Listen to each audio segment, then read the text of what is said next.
failure in my own house, and I lost that last year. My eldest brother that was supposed to stand in as a father for me, the day we were supposed to go to the village, he died same day.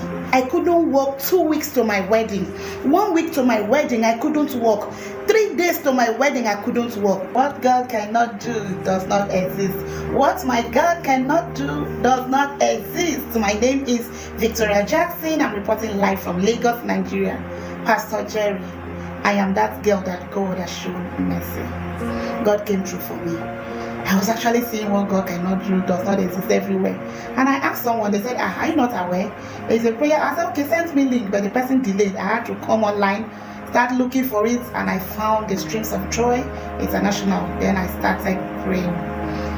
In February 2021, Pastor Jerry told us to download pictures of what we wanted. As a single girl, I downloaded the pictures of a married couple with other stuff, and I brought to the altar of fire. I started praying with it.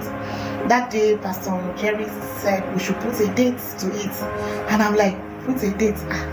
I don't even have a boyfriend. I want to put dates.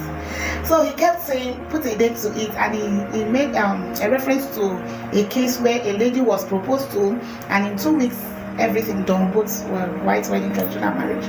So by faith, I just wrote my birthday. And I remember telling God, just show me a sign on my birthday. I'm not asking for too much, just sign. Fast forward to May 5th, 2021, my husband proposed to me. My husband is an NSPPD and we've never been friends. We were not friends, and somehow we met, and in that short period, he proposed to me. I was like, wow, God, is this how it works? Now, Pastor Jerry, I came from a family where marriage is a taboo. In my family, they prefer burial instead of wedding. Growing up, I have never seen any marriage ceremony in my family, in the compound where I come from. In my family where I come from, it has never happened. But I held on to God. Now, guess what?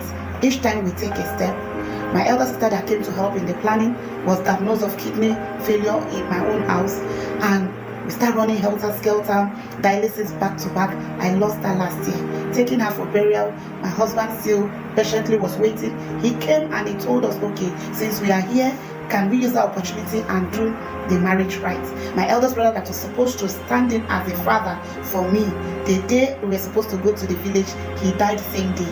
Pastor Jerry, he died dressed for the occasion.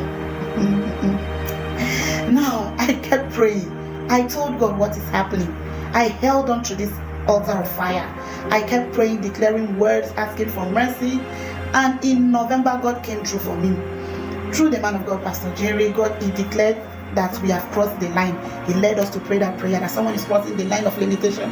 Pastor Jerry, I prayed. When I heard it, I prayed, I held on to that word and I wrote it down, that I have crossed the line. Pastor Jerry gave a word. On the day of your celebration, nothing will go wrong. On the day of your celebration, nothing will go wrong. Nothing will go wrong. In the day of your laughter, there shall be no spoiler. There shall be no spoiler. On the day of your glory, there shall be no limitation. There shall be no limitation. By then, we have chosen a date for December 30th. And Pastor Jerry said nothing will go wrong. I held on to that day. I did not have an accident. My legs became weak. I couldn't walk 2 weeks to my wedding. 1 week to my wedding, I couldn't walk. 3 days to my wedding, I couldn't walk. But I kept declaring the words, every word from this altar of fire. I told God that I have crossed the line, and nothing will go wrong on the day of my wedding. Pastor Jerry, the day of my wedding, I started walking. I walked with my both legs. I did my traditional marriage and my white wedding. I did not put canopy, I mounted canopies. Pastor Jerry, God has showed me mercy. Indeed, what God cannot do does not exist. Thank you, Pastor Jerry. Thank you for making yourself available to be praying for people like us. Indeed, God came through for me. God showed me mercy. In all this turbulence, my husband stood patiently behind me. He waited because he was better from the place from this altar of fire. I really thank God for his miracle. I am that girl that God has shown mercy. Indeed, what God cannot do does not exist.